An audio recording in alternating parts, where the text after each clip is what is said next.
Okay, we have a very fancy looking graph here. Before I talk about it, let me just credit it verbally. This is out of Stoll's textbook, Meteorology for Scientists and Engineers, 2nd edition. And this page was permitted for free copies, so this is not a copyright violation or anything. We have a very fancy, dense information looking graph here. It's a little different than some other graphs you may have seen for a couple of reasons. The main thing is that the independent variable, temperature, is on the x-axis instead of the y-axis. And on the y-axis we have pressure. And notice the numbers are actually going down. What does that mean? There's a very good reason for it.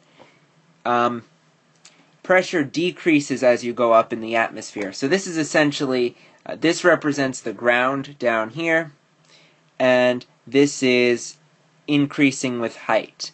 So it's just a better way of visualizing it. And this side of the graph is warmer temperatures than this side of the graph. So warm over here, cool over here on this side. The further this way you go, the warmer it gets. And the further up you go, the higher you are. There's actually, they estimate the heights here in kilometers. It varies a little bit dependent on temperature, because these straight lines are constant pressure. The pressure is actually in a logarithmic scale, like the distance between 90 and 100. That's not the same as the distance between like 80 and 70. You can start to see the difference by then. It's a logarithmic scale because pressure decreases kind of logarithmically as you go up in the atmosphere. Anyway, so the temperature lines are constant, and it's meant to be constant altitude constant rate of altitude descent as you go up. So let's talk about these lines. These thick black lines, you can see here, represent something called the dry adiabatic lapse rate. Basically what that's saying is if a parcel of air is pushed upwards, this line, these thick black lines, represent the rate it will cool at. So if a parcel, let's say, has a temperature of 20 degrees Celsius and it's on the ground, we can predict, and it's forced upwards, we can predict what temperature it's going to have at different heights. It'll just follow that dry adiabat line. So when it gets to a height where there's a pressure of 900 millibars, or actually let's just use the heights it gives us. When it's at a 1 kilometer height, it's going to be there. It's going to have a temperature of about 10 degrees. So hopefully that makes sense. And obviously you can lift a parcel from, or a parcel could have any temperature of air as it lifts. 30 degrees, it would follow that line. If it's somewhere in between two lines, it just kind of follows that rate of ascent. Or not rate of ascent, the rate of temperature decrease with height. And it doesn't necessarily have to lift from the surface. You could have a parcel lift from any pressure at any height, and again, the same thing. It'll follow the dry adiabatic lapse rate, at least initially. Let's erase this. Now, these lines here, where are they? These very thin dashed lines, okay, not the thicker dashed lines, these very thin lines there, see them? Those are lines of constant water vapor content, and that speaks to dew points.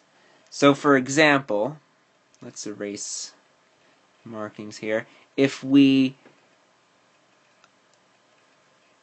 start with a parcel of air at, let's say, this temperature, or no, this dew point. If a parcel of air has this dew point at the surface and the parcel lifts, it's going, the dew point will decrease at this ratio. Basically that means if a parcel of air at 0 kilometers up, or at the surface, we'll have a dew point of what's that, about 7 degrees. That has the same water content as a parcel of air, let's say 1.5 kilometers up.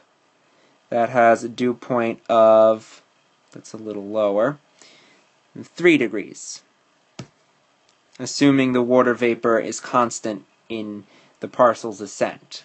So now let's say we have a surface parcel with a temperature of 15 degrees and a dew point of, we'll call it 0, right there. Got to make that a point. So we want to essentially know what's going to happen to this as it lifts. So, like we said, the temperature line is going to follow the dry adiabat, and the dew point line is going to follow the line of constant water vapor. And this is going to happen until right about there. Okay, I fixed that as much as possible. So again, this line here represents the temperature path the parcel is going to follow as it lifts. This represents the dew point. The more important one is the temperature, so you can see what's going to happen. Now, once the parcel reaches this point, the temperature and the dew point are on top of each other, it's going to condense and start to form a cloud, as we discussed before. Assuming the parcel makes it this far up, which we'll talk about in a little bit, what'll keep a parcel moving and what'll stop it from going up. But then once it condenses, it's no longer going to have it's not going to have a constant amount of water vapor anymore, because it has to shed off some water vapor in order to maintain exact saturation. And because it's actually evaporating some water content into the air parcel itself, it takes more energy to cool it.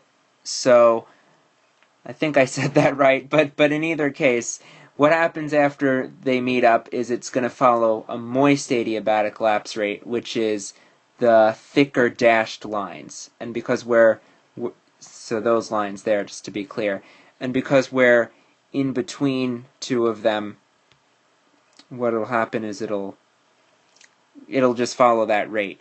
And all the way up, is as long as the parcel continues to rise, the temperature and the dew point will be right on top of each other. So they're no longer a separate graph to represent the dew point and the temperature. After it's reached this level where it condenses, also known as the lifting condensation level, and it's making a cloud, it's going to be at its temperature and dew point will be on top of each other the whole time as it continues to rise.